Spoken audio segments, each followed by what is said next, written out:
दिनांक 12/10/2020। विषय हिंदी। पाठ्य पुस्तक क्षितिज भाग 2 काव्यखंड सूर्यकांत त्रिपाठी निराला।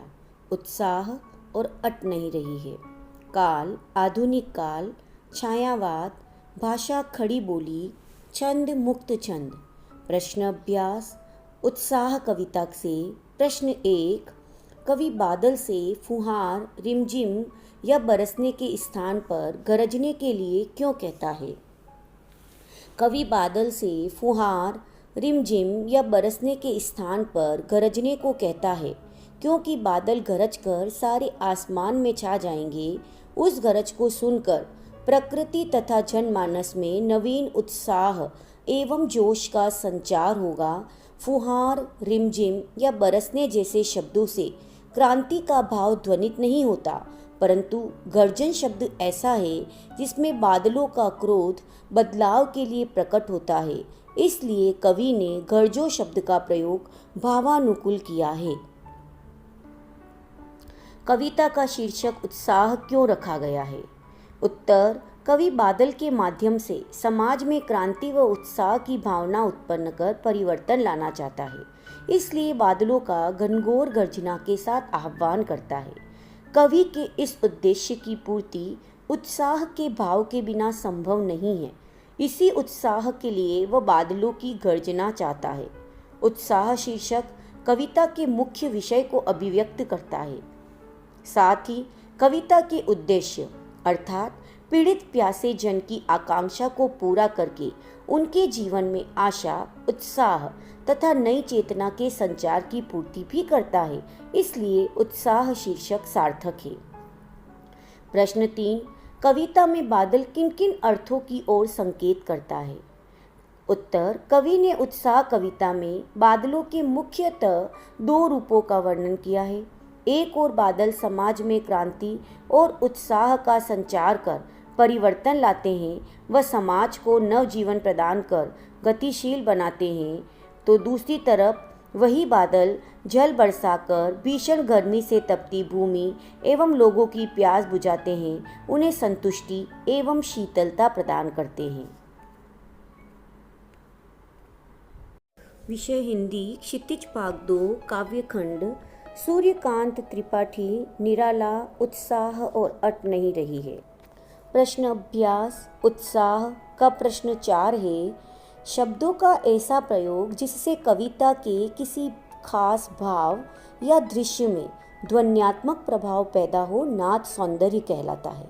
उत्साह कविता में ऐसे कौन से शब्द हैं जिनमें नाद सौंदर्य मौजूद है? छांट कर लिखें। उत्तर: उत्साह कविता की निम्नलिखित पंक्तियों में नाद सौंदर्य दर्शनीय है। घेर घेर घोर गगन, विकल विकल उन्मन थे उन्मन, ललित ललित काले घुंघराले व बाल कल्पना कैसे पाले। रचना और अभिव्यक्ति संबंधित प्रश्न 5 है। जैसे बादल उमड़ घुमड़ कर बारिश करते हैं, वैसे ही कवि के अंतर मन में भी भावों के बादल उमड़ घुमड़ कर कविता के रूप में अभिव्यक्त होते हैं। ऐसे ही किसी प्राकृतिक सौंदर्य को देखकर अपने उमड़ते भावों को कविता में उतारिए।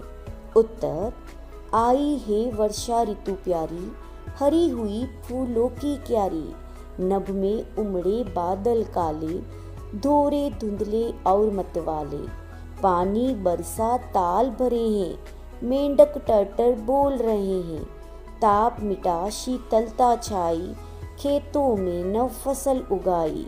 इसी प्रकार की अन्य कविता आप स्वयं बनाएं व लिखें। अट नहीं रही है। अगली कविता का प्रश्न 1 है।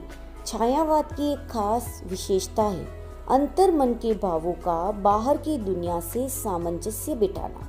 कविता की किन पंक्तियों को पढ़कर यह धारणा पुष्ट होती है? लिखिए। उत्तर: छायावाद में यथार्थ का चित्रण है। प्रकृति के माध्यम से मानव मन को चित्रित करना, मानवीकरण करना छायावाद की प्रमुख विशेषताएं हैं। फागुन माह का सांस लेना, घर घर में सुगंध भर देना मन की प्रसन्नता की ओर संकेत है। कहीं सांस लेते हो, घर घर भर देते हो, उड़ने को नभ में तुम पर कर देते हो। इस प्रकार कवि की प्रकृति के साथ इतनी आत्मीयता है कि वह प्रकृति के सौंदर्य दर्शन से अपनी दृष्टि नहीं हटा पाता है। वह सौंदर्य दर्शन से तृप्त नहीं होता है। कवि ने इसे इस प्रकार कहा है, आँख हटाता हूँ तो हट नहीं रही है। इस प्रकार कवि अपने हृदय के आह्लाद की छाया प्रकृति में देख रहा है। प्रश्न 2 है इस कविता का, कवि की आंख फागुन की सुंदरता से क्यों नहीं हट रही है? उत्तर, फागुन मास में प्रकृति की सुंदरता इतनी विविध और मनोहारी होती है कि कवि उस पर मुग्ध हो गया है। उसका मन इस सुंदरता को देखते रहने को कर रहा है। चारों तरफ खिले रंग बिरंगे मंद सुगंध से परिपूर्ण फूल, लाल हरे पत्तों से लदी डालियां ऐसे अद्भुत सौंदर्य की उत्पत्ति कर रही है जो कहीं समा नहीं पा रहा है और सर्वत्र बिखरा दिखाई दे रहा है। कवि इस सुंदरता से आनंदित है। वह अपलक इस सौंदर्य को निहार रहा है। वहाँ से अपनी नजरें हटाना चाहता है, किंतु सौंदर्य का प्रभाव इतना गहरा है कि वह उसके आकर्षण से मुक्त नहीं हो पाता।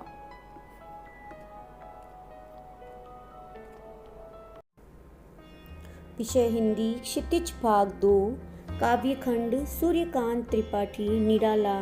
कविताएं हैं इनकी, उत्साह और अट नहीं रही है। प्रश्न अभ्यास कर रहे हैं हम। अट नहीं रही कविता के प्रश्नोत्तर की तरफ बढ़े हैं हम।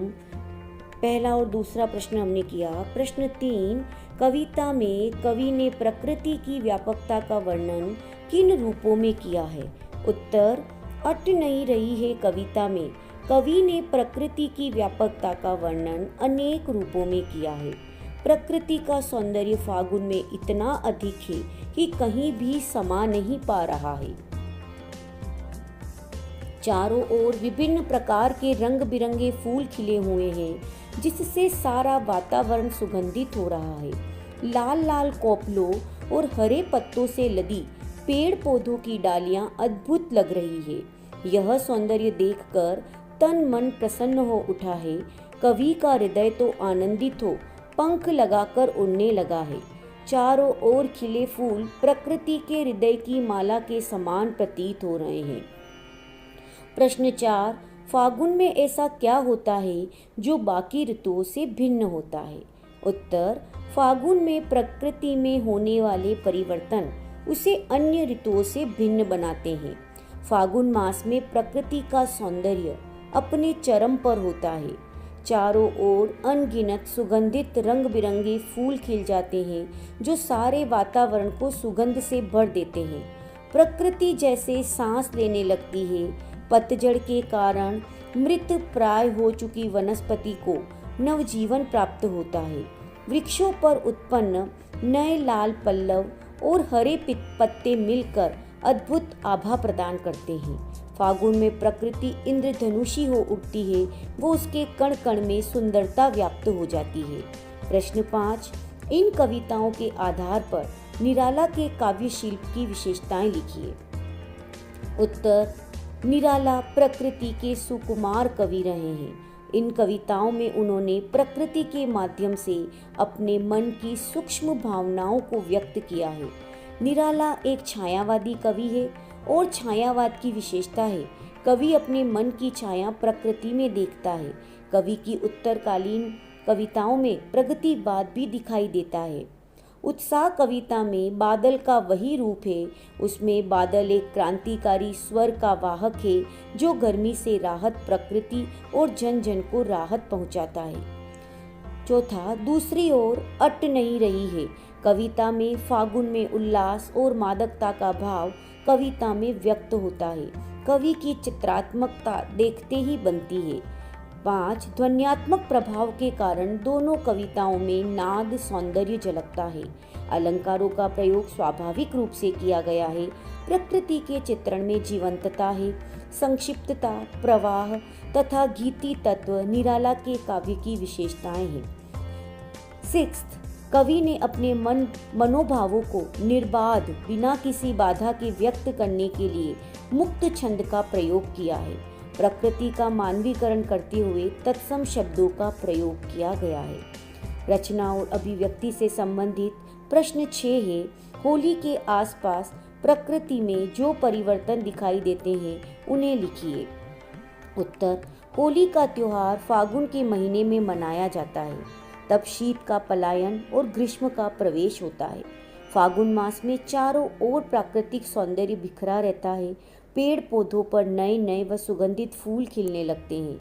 सुगंधित मंद हवा में पेड़ों की हिलती डालियां, पक्षियों की हवा में तरह तरह की कलाबाजियां, विभिन्न प्रकार के फूल आदि मिलकर प्रत्येक स्थान को सुंदर व मनोरम बना देते हैं। इस प्राकृतिक सौंदर्य की ओर निरंतर देखते रहने की इच्छा बनी रहती है।